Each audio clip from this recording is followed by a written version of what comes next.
தித்திக்கும் திங்கள் அழகு தமிழ் கவிதை கழகத்தின் காலை வணக்கம் உங்கள் அனைவருக்கும். இன்றும் ஒரு சிறு தகவலை இந்த பதிவின் மூலம் உலகறியச் செய்வதில் மற்றற்ற மகிழ்ச்சி கொள்கிறேன். இதோ பதிவு. அச்சம் தவிர்த்து நீங்கள் உச்சம் தொட. இது அறிவுரை அல்ல, அன்பின் உரை. என் உறவுகளே, நம் கொள்ளும் இலக்குகள், முன்னேறி செல்லும் பயங்கள் உங்களுக்குள் அனுதினமும் இருக்கும் நிலை இருந்தால் சொல்லிக் கொள்ளுங்கள். கிழக்கே எழுந்து வரும் சூரியன் பயந்தால் இங்கு வெளிச்சங்கள் யாவருக்கும் இல்லை. அது மேற்கே உறங்கிவிட பயந்தால் இரவுகள் கிடையாது.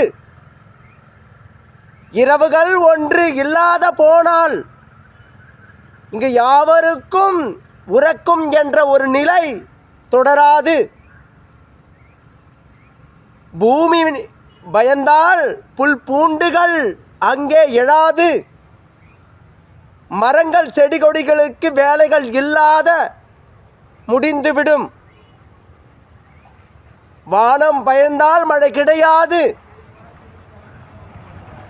நம் மனதுக்குள் சிறு பயங்கள் இருக்கும் வண்ணம் இருத்தல்தான் வேண்டும்.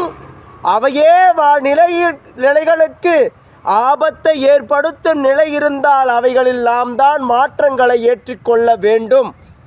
என் உறவுகள் அனைவரும் இதை உணர வேண்டும். இது அறிவுரை அல்ல, அன்பின் உரை.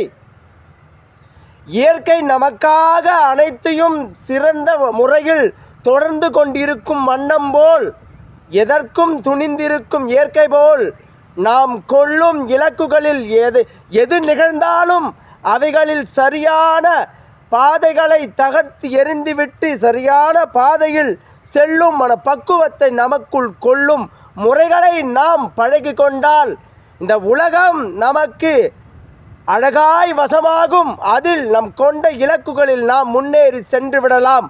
அச்சம் தவிர்த்து உச்சம் தொட. இவைகள்தான் வழிகள். என் உறவுகளே, இடையூறுகள் தடையூறுகள் எவையவைகள் அனைத்தும் இந்த உலகத்திற்குள் தான் நிகழ்ந்தேறுபவைகள். அவைகளெல்லாம் நம் திறமைக்கு முன்னால் இவைகள் என்ன என நாம் நினைத்து விட்டால் இந்த உலகத்தில் நாம் எண்ணியதை சாதித்து கொண்ட மனித பிறவியை பெருமையாக வாழ்ந்து விடலாம். என் உறவுகளே, வாழ்க்கை மிக அழகானது. தன்னம்பிக்கையோடும் இயற்கை சார்ந்த வாழ்நிலைகளையும் உருவாக்கி அழகாக தகரியமாக வாழ பழகுங்கள். என் உறவு